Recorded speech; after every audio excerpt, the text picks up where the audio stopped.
so kindly teaching the message of Lord Sri Chaitanya Dev and are delivering these Western countries which are filled with impersonalism and voidism.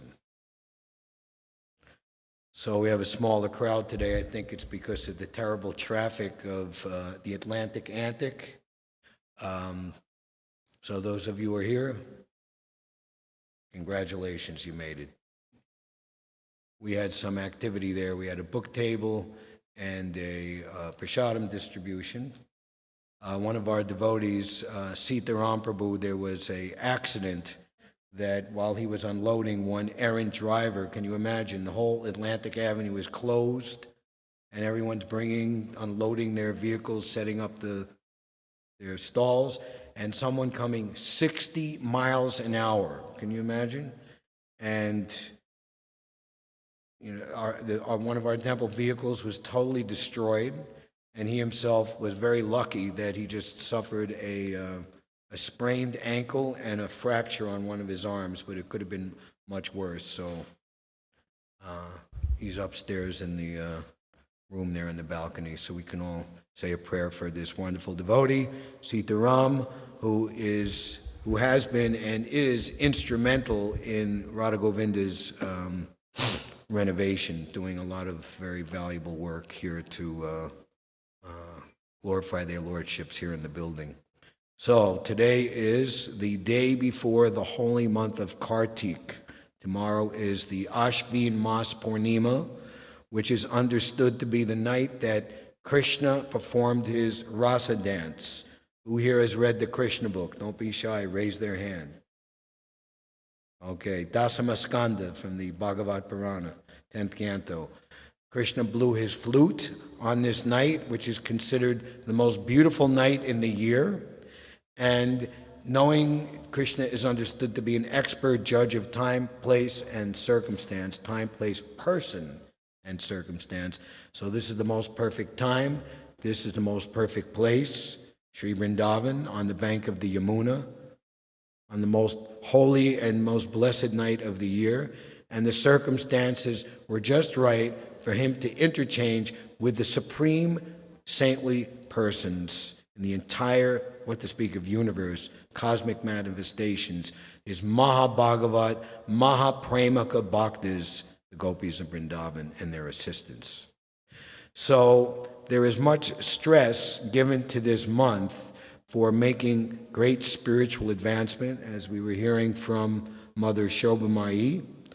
And in the Nectar of Devotion, which was the very important presentation of the complete science of devotional service, after Srila Rupa Goswami heard from Chaitanya Mahaprabhu in Allahabad, Dashvamedha Ghat, that's the place where the Kumbh Mela is held every year, but every 6, and just like this one, past January 12 year, Maha Kumbh Mela takes place. So after hearing from Lord Chaitanya, he presented the Bhakti Rasamrita Sindhu, which our own Srila Prabhupada in 1969 and 1970 saw as foundationally important for the entire Krishna consciousness movement and for the knowledge of all living entities, and especially human beings in this Kali Yuga, to understand the science of Bhakti Yoga as enunciated from the mouth of the Supreme Personality of Godhead as his Yuga avatar, Sri Chaitanya Mahaprabhu, to his chief disciple, Rupa Goswami, to us, coming in disciplic succession. So there is 2 particular places in the Nectar Devotion which are important and relevant to the understanding of Kartik. We have, where?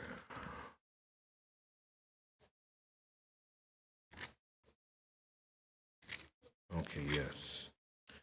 There's a section called Further Aspects of Transcendental Service, which occurs in the first 1/3 of the book, after the foundational understanding of how devotion to Krishna is supreme and superior to all others. We're going to get to one of those important aspects where there's more discussion, but I'm reading this first observing devotional service in Kartik.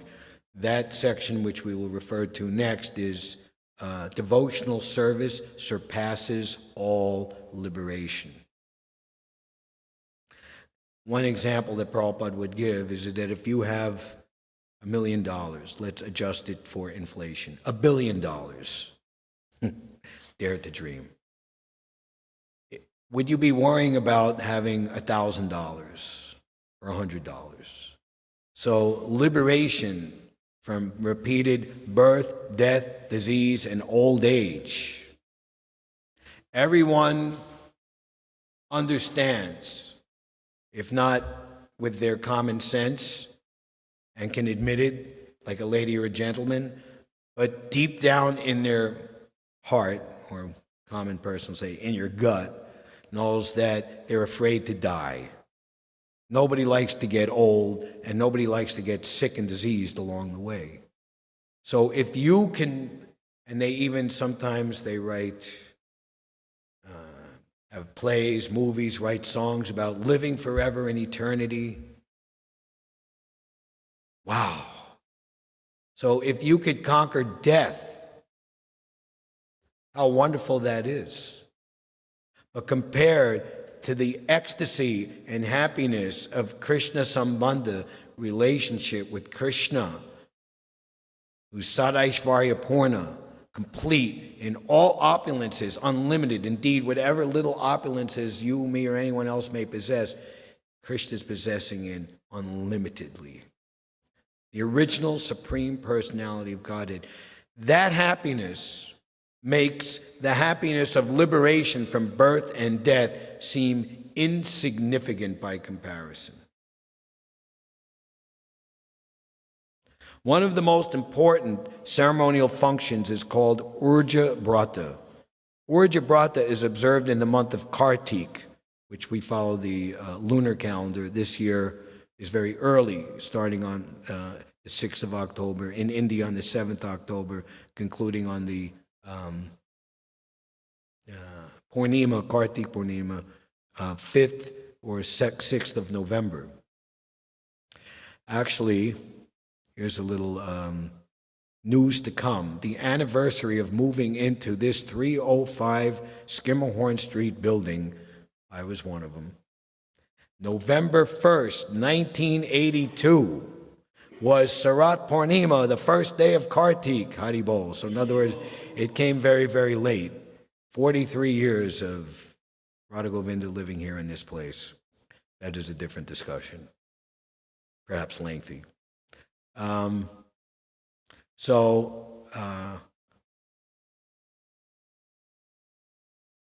the month of October through November, especially in Vrindavan, Prabhupada created, where a pure devotee creates a temple and asks the deity to come and, let's say, reign over that place. Actually, His Holiness Janananda Maharaj, very dear friend and wonderful devotee, came. He's from England, but he's performing the service of maintaining the preaching in Paris, France.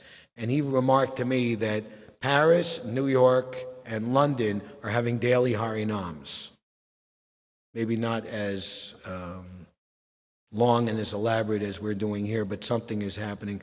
And arguably, it's understood, at least previously, Prabhupada would also say, these are the three most important cities in the Western world, New York, London, and Paris. Now, what are the presiding deities of London? What are their names? Sri Sri Radha London Ishvar, the Supreme Controller of London. What are the names of the deities that Prabhupada installed in Paris, France? Sri Sri Radha Paris Ishvar.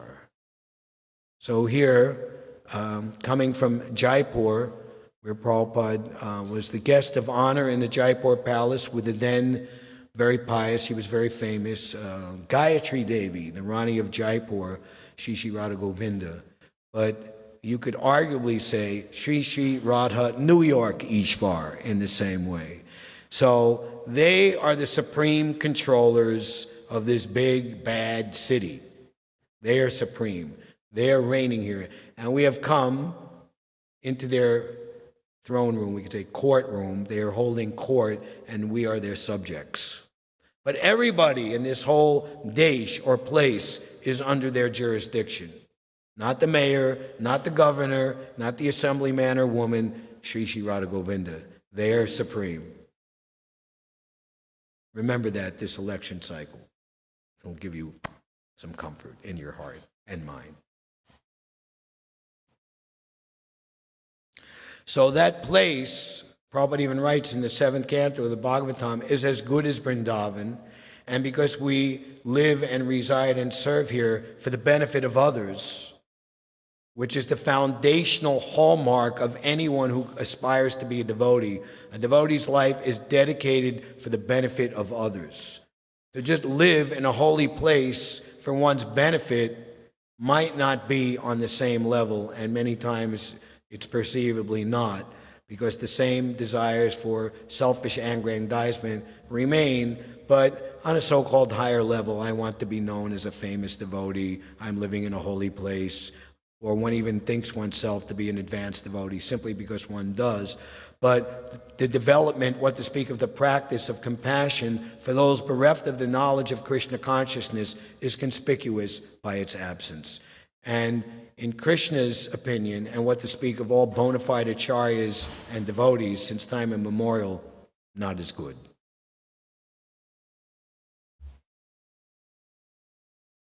But still, the importance of Sri Vrindavan Dham as a place for rejuvenation, inspiration, and now, who here has been to Vrindavan in the last 5 years or 7 years? Raise their hand. A lot more crowded than 30, 40, or 50 years ago. Correct, Sunanda? Yes. What would Prabhupada, I think he even said, we've become victims of our own success.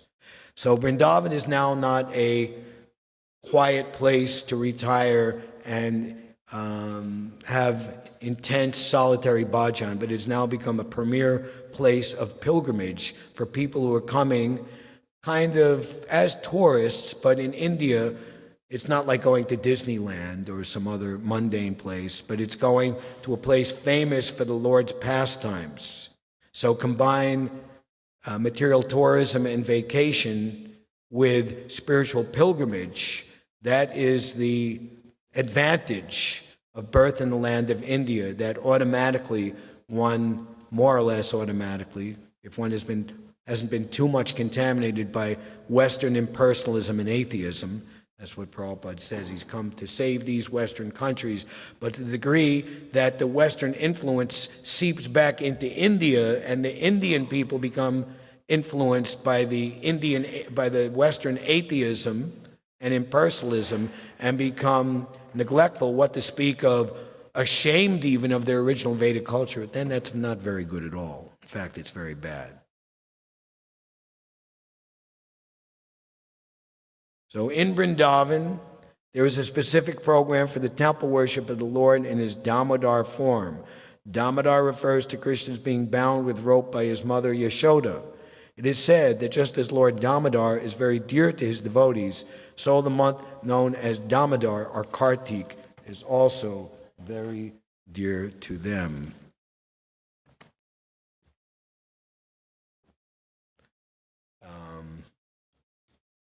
Up here I put like Damodarastakam papers. Could somebody get me one?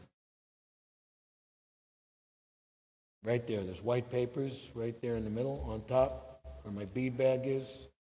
Right? Damodarastakam. One paper. Thank you. So this prayer was written in previous yugas, actually millions of years ago. So if you do something which is approved by Krishna, you literally and factually become eternal. And your contribution will be good for all living entities and for all of human society, especially for all of time everlasting, not just remembered this generation, next generation, 100 years from now. We have one book, Chant and Be Happy, which is conversations with Srila Prabhupada, George Harrison, John Lennon. I remember even just 10 years ago, I went up to a young man, hey, this is a book, George Harrison, John Lennon. And he just said to me, how famous were the Beatles? And he just looked at me and said, but they're dead. Meaning that the whole validity of this book is discounted because, what does this mean to me? That it's like 40, 50 years ago. This is now. But if you do something for Krishna, you transcend all of this. So this is Satyabhrata Muni, and his prayer, Damodarastakam, is standard for all devotees of Krishna. There's 8 verses, and here in the 7th verse, he's praying, O Lord Damodar, in your form as a baby, Mother Yashoda bound you to a grinding stone with a rope for tying cows. You then freed the sons of Kuvera, Manigriva and Nalakuvara, who were cursed to stand as trees, and you gave them the chance to become your devotees. Please bless me in the same way. I have no desire for liberation into refulgence. Mayavadi so-called gurus preach this impersonalistic liberation of merging into the bright light and void. So the very sight of Bala Gopal being tied by his mother Yashoda, Krishna can't be tied by anyone, but he agrees to be tied by his mother because of her pure love. Just this very sight is worth more than any amount of impersonal liberation.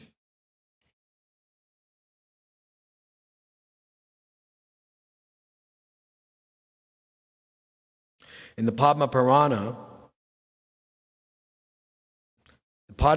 of the Puranic literatures, the Padma is considered, if not the, one of the most pure. There's Puranic literatures for the modes, in the mode of ignorance, passion, and goodness, and finally transcendental goodness.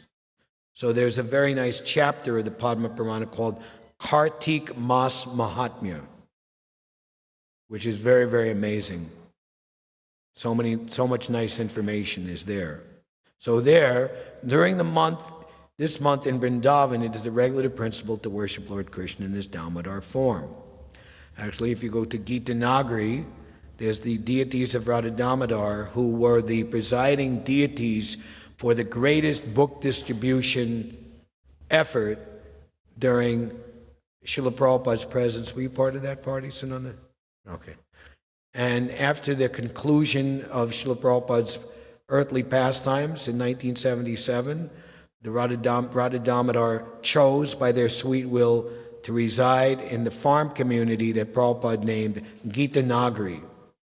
So if you ever have opportunity, and especially during the month of Kartik, to see their lordships, Sri Sri Radha Damodar, that is a highly recommended and powerful devotional experience. The Damodar form refers to Krishna in his childhood when he was tied up with rope by his mother Yashoda. Damo means rope, and Udara means the abdomen. So Mother Yashoda, being very disturbed by naughty Krishna, bound him round the abdomen with a rope, and thus Krishna is named Damodar. During the month of Kartik, Damodar is prayed to as follows: My dear Lord, you are the Lord of all, the giver of all benedictions. There are many demigods like Lord Brahma and Lord Shiva who sometimes offer benedictions to their respective devotees. We just celebrated Ram Vijay Utsav on the 2nd, a few days ago. And interesting to note, this is the day that Lord Ramachandra shot an arrow and pierced the hard-cased steel-like heart of Ravana, and thus putting his end to his reign of terror, which ultimately culminating in him daring to steal the personal pleasure potency of the Supreme Lord, Mahalakshmi goddess Sita Devi. Very victorious. Krishna and all of his avatars always win. Those who act as demons, who try to steal what is rightfully the property of the personality of Godhead, always meet with ruination. So we should always keep that in mind. The better part of valor is always to stick very steadfastly to pure devotional principles, and you will always be the winner. You will always emerge victorious, no matter what the situation. So on that day in 1986, the year of Lord Chaitanya's 500th anniversary appearance, His Grace Ayendra Prabhu, a very exemplary disciple of His Divine Grace Srila Prabhupada, who was also one of the first people to move into this building on November the 1st, 1982, and who, among other things, built this altar, or the railing here. You see these poles sticking out all around, and the Oriental Gopi panels were installed later. Ayendra built this with his own hands. So he inaugurated the 24-hour-a-day, 1 to 4 in the morning, 4 to 7 in the morning, 7 to 10 in the morning, 10 to 1 p.m. in the afternoon, 1 to 4 in the afternoon, 4 to 7 in the afternoon, 7 to 10 in the evening, 10 to 1 again, round the clock, 365 days a year, no matter what, no break, no vacation. And now, even in his departure, which was 15 years ago in 2010, 39 years of nonstop chanting of Hare Krishna. Param Vijayate Shri Krishna Sankirtana. The chanting of the holy name of the Lord is the Nam Rup Avatar, the incarnation of Krishna in this age. And to defeat the demons, Paritranaya Sadhunam Vinashaya Traduskritam, and uplift the faithful, widespread chanting of the holy name, which is the devotees' opportunity to serve the Lord by inculcating His presence. It's not that just by saying Hare Krishna, Krishna is to appear, but by your mood, your pure desire, the Lord will appear. And when the Lord appears, everything and everyone is benedicted and uplifted.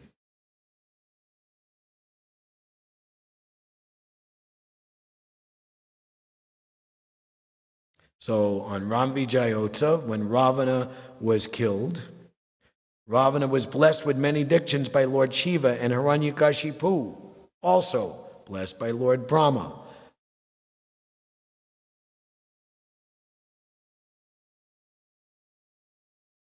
But even Lord Shiva and Lord Brahma depend upon the benedictions of Lord Krishna, and therefore Krishna is addressed as the Lord of all benedictions. As such, Lord Krishna can offer his devotees anything they want, but still the devotee's prayer continues. We should, in our devotional practice, gain the experience very strongly in our mind and heart that nothing at all is desirable save and except to renovate my pure, loving relationship with Krishna, and that renovation, for it to be never disturbed by anything else, never to be tempted, never to be allured, never to fall down, never to surrender to anything save and except my original Staibhav, permanent ecstasy in love of Godhead, is the supreme benediction, the supreme fulfillment of all desire.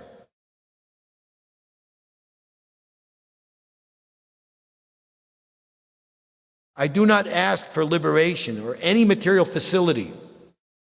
All these people in New York build these big, giant skyscrapers.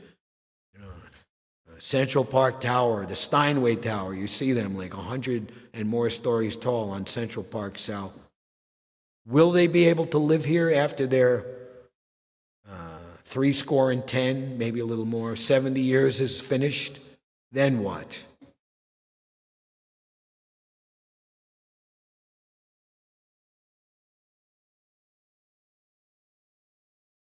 Up to the point of liberation. What I want as your favor is that I may always think of your form in which I see you now as Lord Damodar, Shri Shri Radha Govinda. You are so beautiful and attractive that my mind does not want anything besides this wonderful form. In this same prayer, there is another passage in which it is said, "My dear Lord Damodar, once when you were playing as a naughty boy in the house of Nanda, you broke the box containing yogurt, and because of that, Mother Yashoda considered you an offender and tied you with a rope to the household grinding mortar. My only request is that by your merciful pastimes, you may similar deliver me."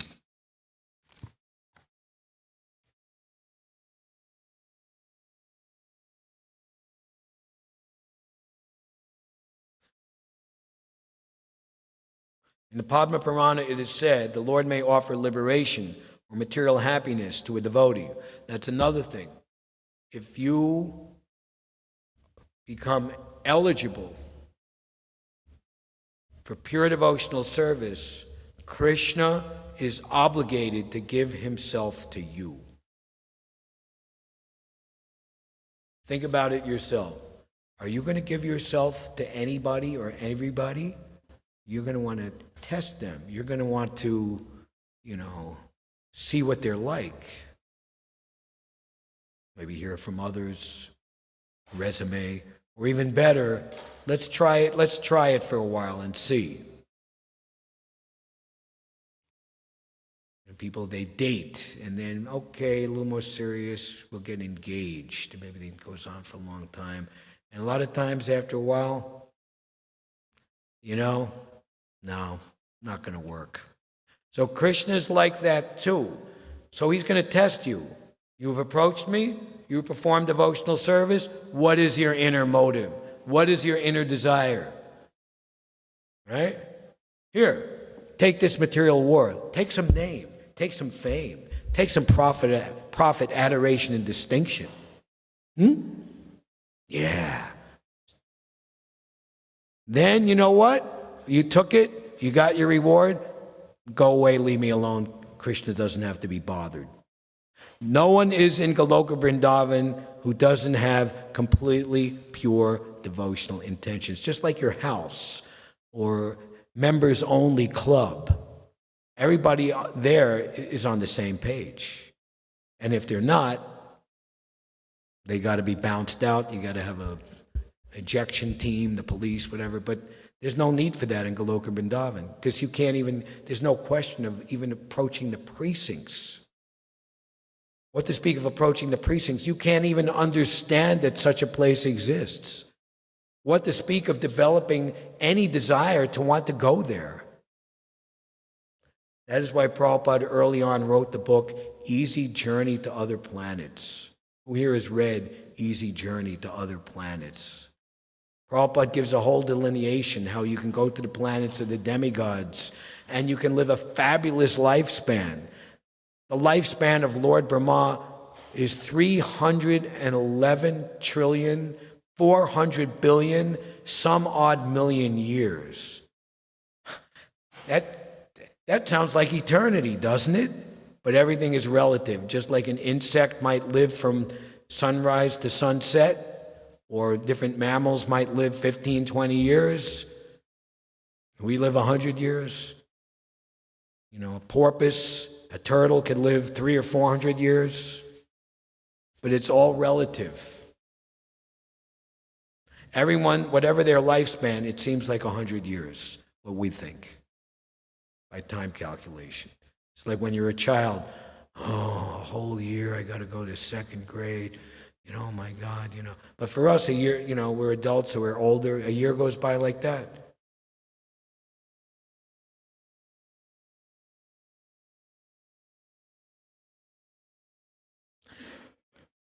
The Lord may offer liberation or material happiness to a devotee, but after some devotional service has been executed, particularly in Mathura, during the month of Kartik, devotees want only to attain pure devotional service unto the Lord. The purport is that the Lord does not award devotional service to ordinary persons who are not serious about it. So it's described that this month of Kartik, just like, what is it? They have Black Friday. Everything is on sale. Don't break down the door and stampede the security guard, which happened at the Walmart in Valley Stream a few years ago. Xbox or something was coming out. But persons who are not serious about devotional service generally, it's put on sale during the month of Kartik. Now the devotees, and we should be in this group, we're going to go shopping at the all needs fulfilled one supermarket of Krishna's lotus feet every day of the year. We'll shop there whether it's expensive or whether it's on sale. It doesn't matter. We're not going anywhere else to get what we need. The purport is that the Lord does not award devotional service to ordinary persons who are not serious about it, but even such unserious persons who execute devotional service according to the regulative principles during the month of Kartik and within the jurisdiction of Mathura in India are very easily awarded the Lord's devotional service. So it's not that, okay, I take and I got it cheap. But what happens, and this is at your own personal risk, Krishna will dismantle, remove your material desires. Proportionate will give you the right intelligence to understand, which is a symptom of the mode of goodness. You can read in Bhagavad Gita, what is desirable, what is undesirable, what is of value, what is not of value. And you will be able to, with good consciousness, apply it and have the strength to do so in your life.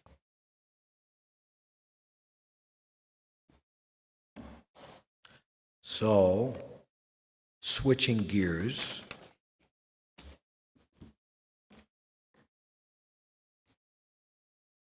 Srila Prabhupada Leela Amrita, Volume 2, Planting the Seed, New York City, 1965 to 1966. Srila Prabhupada stayed in this city from the third week of October, 1965, until the second or third week of January, 1967. Save and except a few trips to Monroe, New York, which is off Route 17, just like an hour and a half north, within the state of New York. It was, his initial host was a impersonalistic yogi who had a yoga ashram in that place, and a place on the Upper West Side where Prabhupada allowed him to stay, West 72nd Street. And some of the young people who had seen Prabhupada there and at it was called Ananda Ashram in Monroe, New York, recommended to Prabhupada that he come down. They helped him get situated in the East Village, which at that time was all generally called the Lower East Side. The Lower East Side today is that which is south of Houston Street and east of Bowery. But the whole area, which included Alphabet City, Avenue A, B, C, D, was all called the East Village. October 1966. Prabhupada had been at 26 2nd Avenue now for 3 months. He moved in at July 1st. So this is 3 months and 1 week later. Tompkins Square Park was, in italics, the park in the Lower East Side. And Satsvarup Maharaj, who has so wonderfully compiled the Prabhupada's biography, and as himself, as a New Yorker, and as an eyewitness participant, he was one of the first people to join Prabhupada in July of 1966, gives him a very elaborate, multi-page description of Prabhupada's coming to Tompkins Square Park and leading the first kirtan. So we have, let's see how much of it we can budget this whole thing. Won't be able to read it all, but we're going to try to give you the best of it. Who here has ever been to Tompkins Square Park?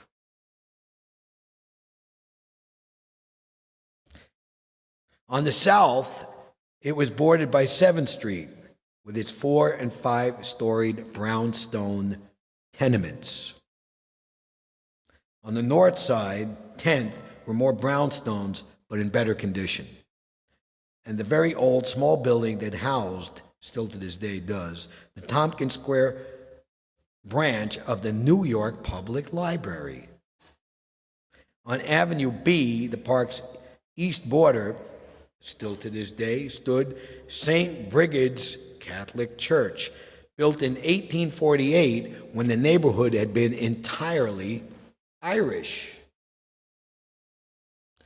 The church, school, and rectory still occupied much of the block, and the west border of the park, Avenue A, was lined with tiny old candy stores selling newspapers, magazines, cigarettes, and egg cream sodas at the counter. There were also a few bars, several grocery stores, and a couple of Slavic restaurants, specializing in inexpensive vegetable broths, which brought both Ukrainians and hippies side by side for bodily nourishment. So in this area was a place where many Ukrainian, and particularly Ukrainian Jews, to escape the horrors of Soviet communism, made it to New York, like many of their Jewish forefathers did. If you look around, if you walk around the East Village, Alphabet City, Lower East Side, you'll see many remnants, Jewish synagogues, old temples that are like 100, 130, 40 years old from this period. So Satsumaj paints a picture of what the neighborhood was like at the time. Now it is a place predominantly, if anybody has, who's not like kind of like a young person, you know, who's been lived there a long time, they lucked out and they own property, but now it's a very exclusive place, high rent. But the same pre-war walk-up tenement buildings are there. Not much has changed. A little, but not much. The park's 10 acres held many tall trees, but at least half the park was paved. A network of 5-foot-high, heavy wrought iron fences weaved through the park, lining the walkways and protecting the grass. So the same setup is here today. Nothing has changed. The fences and the many walkways and entrances to the park gave it the effect of a maze. Since the weather was still warm, just like this season that we're in now, it's a little warmer than it should be. Who likes that? I like that. Since the weather was still warm and it was Sunday, the park was crowded with people. Almost all the space on the benches that lined the walkways were occupied. So who here has been to Washington Square Park? Washington Square Park is more or less the quadrangle for New York University. Their buildings surround the area. So a lot of young people. So Washington Square Park has been the Mecca in New York City for artists, poets, free thinkers, political activists, and is always busy, still to this day. At the time, Tompkins Square Park, as we opened, was the park. This is where the young people went, where all the free thinkers, the bohemians. They just appeared out of nowhere. They didn't have to be there because of those who were living there as immigrants for generations. So it was kind of a unspoken tension. There were old people, mostly Ukrainians, dressed in outdated suits and sweaters, even in the warm weather, sitting together in clans, talking. There were many children in the park, mostly of Puerto Rican and African American origin, but also fair-haired, hard-faced slum kids racing around on bikes or playing with balls and frisbees. The basketball and handball courts were mostly taken by the teenagers, and as always, not like today, there were plenty of loose, running, unleashed dogs. They didn't have leash laws or pick up after your dog. That's one thing Prabhupada noticed right away, coming to live in Manhattan, that the smell of dog stool was everywhere.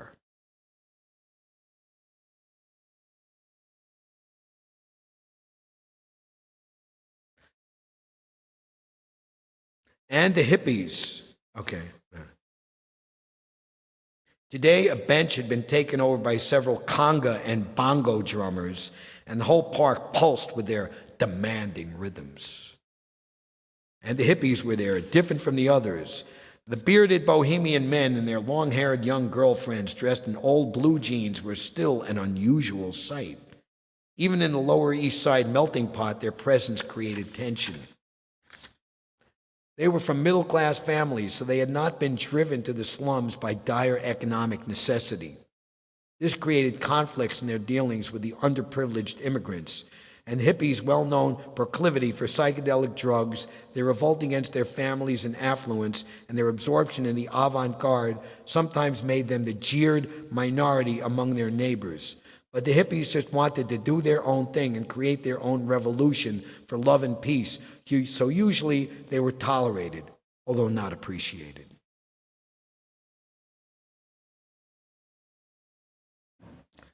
Hippies especially took the park on Sundays, and also you had the suburban hippies. They came in from Long Island or New Jersey or Westchester. They were the more greenhorn wannabe kind of, so they all come in on the weekend. Just like we see if we do Harinam in Washington Square Park, we have a lot of weekend warriors. They come in for the weekend. They're not the tough and crusty city people or city young people.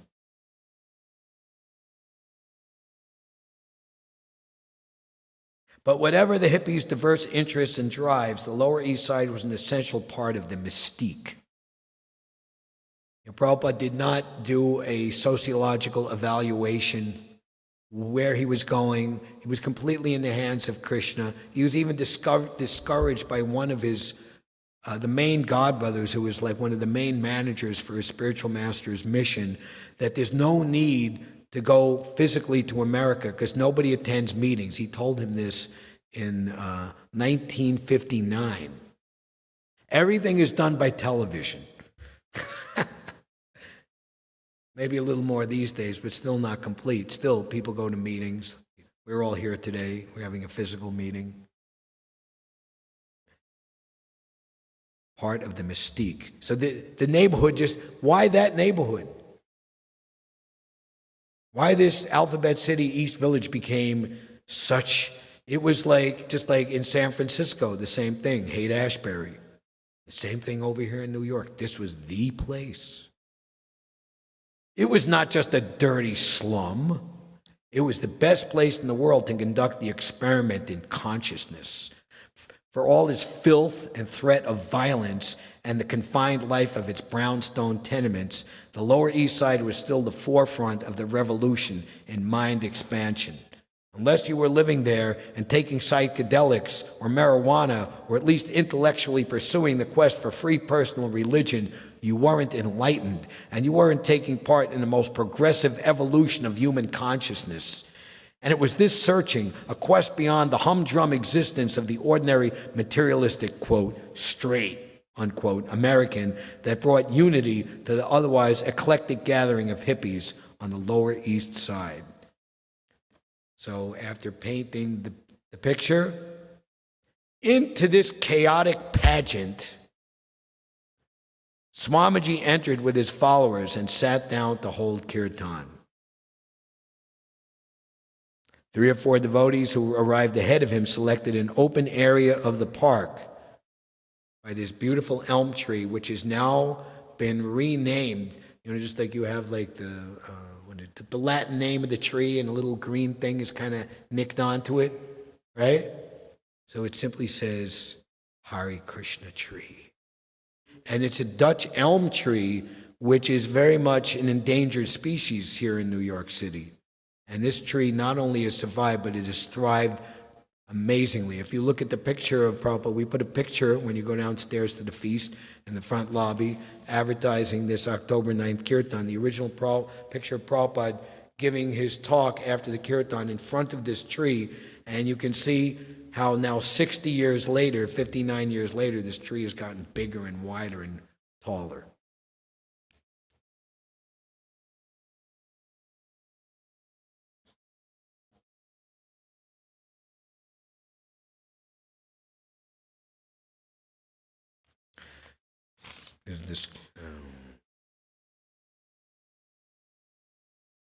The kirtan had been going for about 10 minutes when Swamiji arrived, stepping out of his white rubber slippers, which we have gold embossed here in the museum, you can see in the window. His original shoes that he wore from Calcutta on his ocean voyage, and now, after 1 year, still in New York City, the same shoes.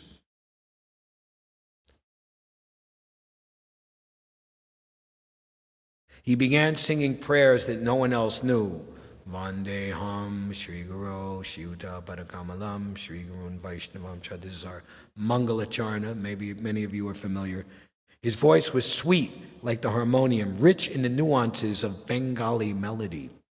Sitting on the rug under a large elm tree, he sang the mysterious Sanskrit prayers.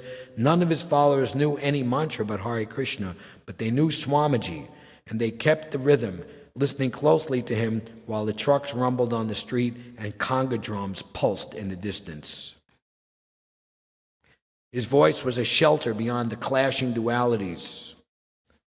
Prabhupada sang prayers in praise of Srimati Radharani's pure conjugal love of Krishna, the beloved of the gopis, each word passed down for hundreds of years by the intimate associate of Krishna was saturated with deep transcendental meaning that only he understood.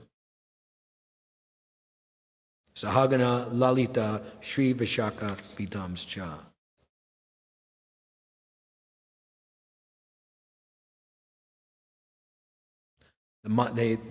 Then he began Hare Krishna Mahamantra. They responded too low and muddled at first, but he returned it to them again, singing it right and triumphant. Again they responded, gaining heart.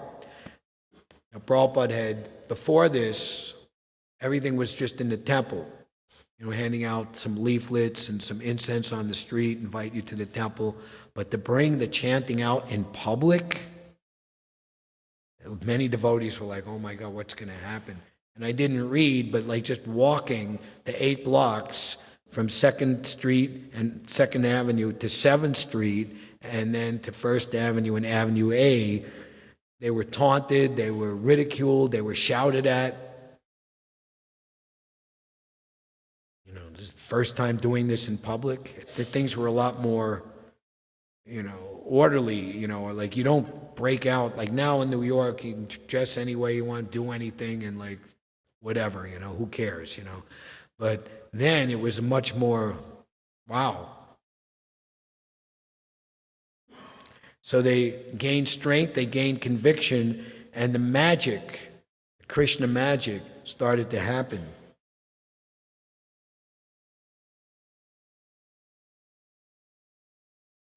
Different musicians, just like in Washington Square Park, there are different musicians, and some of them become attracted and they take part when we're chanting Hare Krishna, and it becomes like a communal kind of cooperative jam.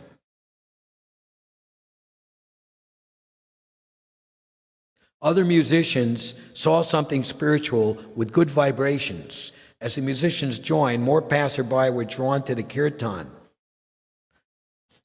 Prabhupada had been singing both lead and chorus without a microphone, ultimately for 3 hours.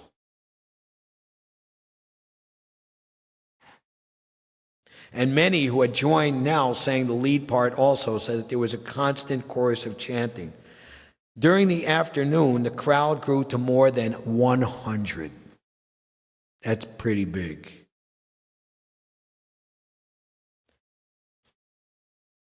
With a dozen musicians trying with their conga and bongo drums, bamboo flutes, metal flutes, mouth organs, wood and metal clackers, tambourines, and guitars.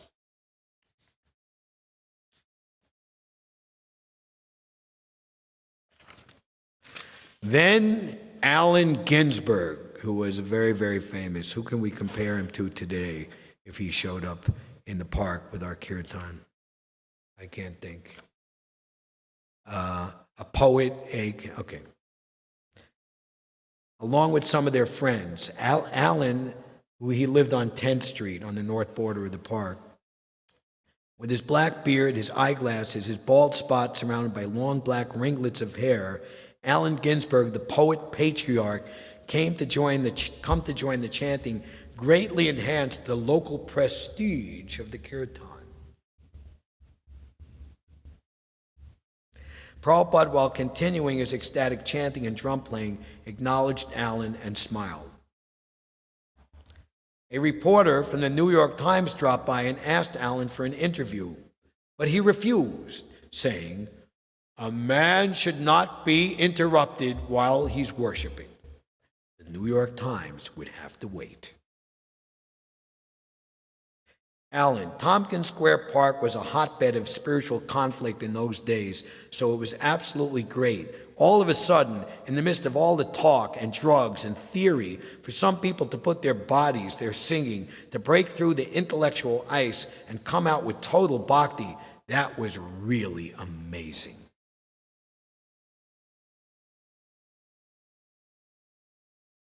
So and the Congo and bongo drums were out there too, but this was a totally different kind of group. This is Alan continuing.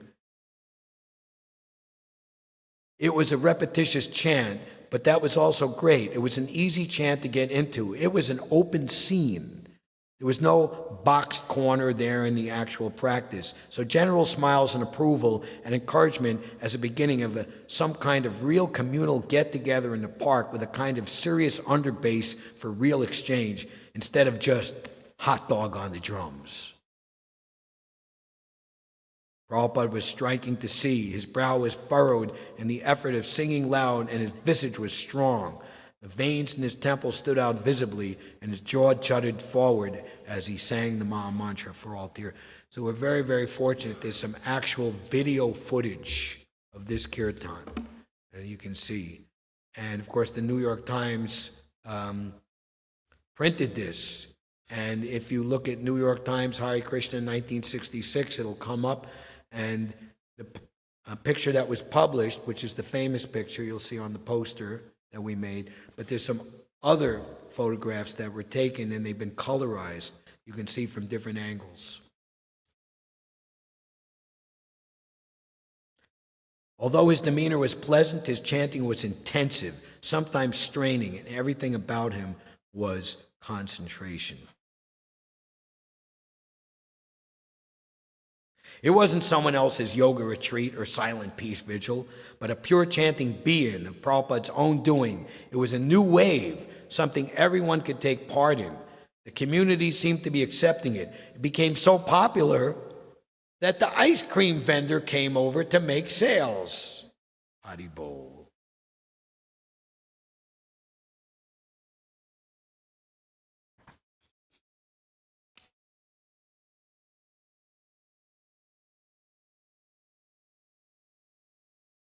So this went on for 3 hours, and Prabhupada stood to make a speech.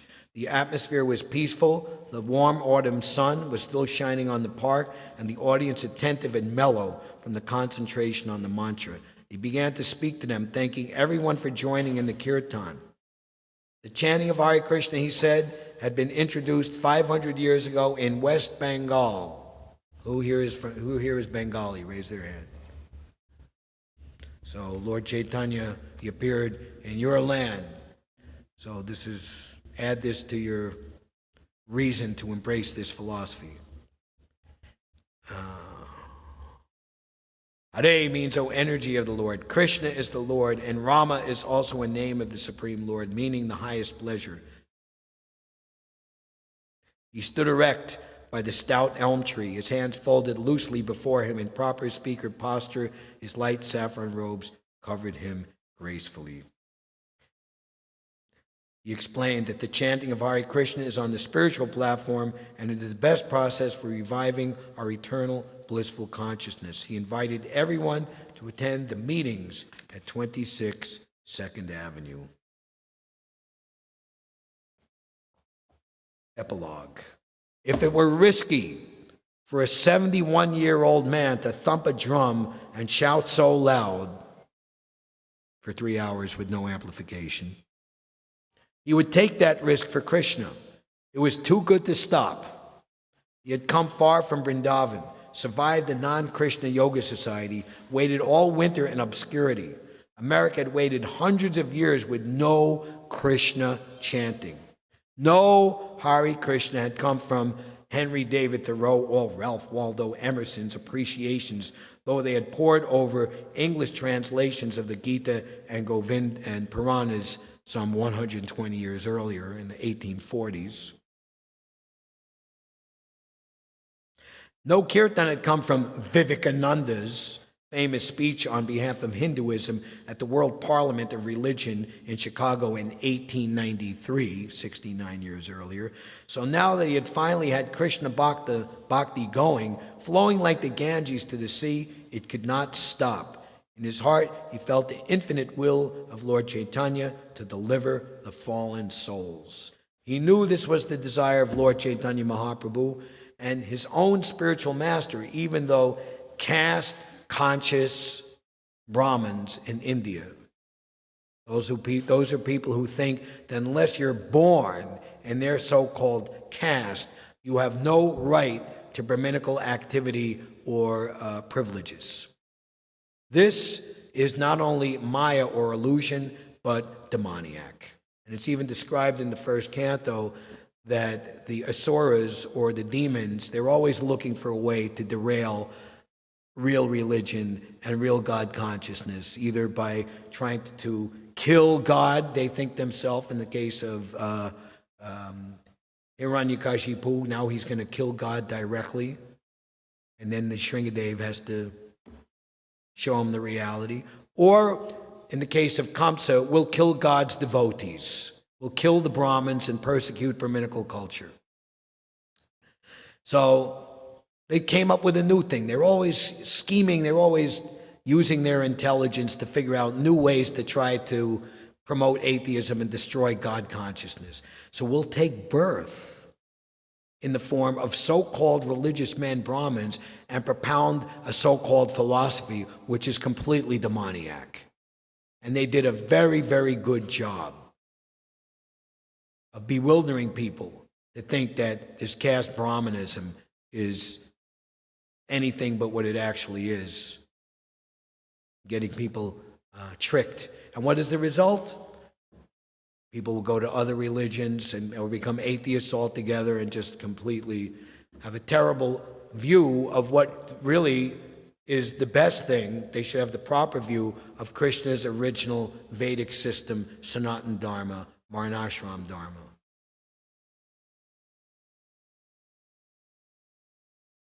So even the caste-conscious Brahmins of India would disapprove of his associating with such untouchables. Nobody is untouchable, because Krishna has agreed, not to speak of agreed, he's desiring, just like a father, he accompanies his son, his wayward son, into the wilderness, waiting for him to come to his senses and come back, always inside his antaryami. So Krishna's become untouchable? Does that make any sense?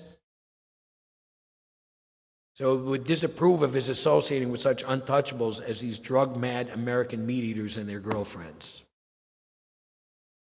But Swamiji explained that he was in full accord with the scriptures.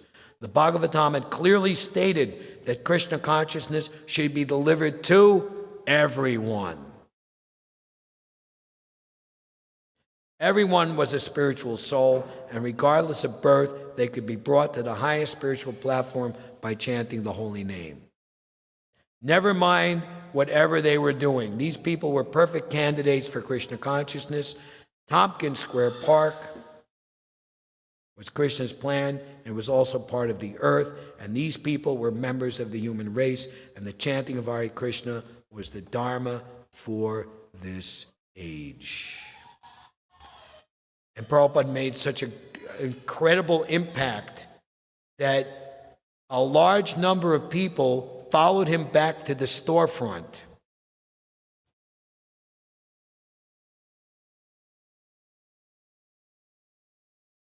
There was a crowd of people from the park standing on the sidewalk outside the storefront, young people waiting for him to arrive. And check this out. This is beautiful. Literally and figuratively. Waiting for him to arrive and unlock the door to matchless gifts. Wow. Only by the mercy of the spiritual master can one get the mercy of Krishna. They were waiting for him to unlock matchless gifts. Everyone know the history? It was the storefront, like storefronts, they go out of business, the next one comes in, So there was a remnant. The last owner It was a Hollywood memorabilia shop with movie actors and actresses from, quote unquote, the golden age of Hollywood, the 1930s and 40s. And pictures of all the famous Clark Gable, Fred Astaire, Ginger Rogers, whatever. And the sign, they called the shop Matchless Gifts. So when Prabhupada moved in, the landlord said, we could take that down and we can... No. Leave that. Prabhupada personally chose what could be the most priceless gift? Krishna consciousness. Young people waiting for him to arrive and unlock the door to matchless gifts. So on that note, we will conclude our class. Shri Shri Radha Govinda are, for the time being, taking their darshan from us so they can become dressed again for their evening darshan, which will be at 8:30. Thank you all for your attention. Hare Krishna. And if anybody you can come, either get off of work or play hooky or whatever you have to do, come be with us on Tompkins Square Park. It is very profound, powerful, magical, and beautiful. And also, we do Harinam Sankirtan every day anyway. You have an open invitation to come join us anytime as well. Thank you very much. Hare Krishna.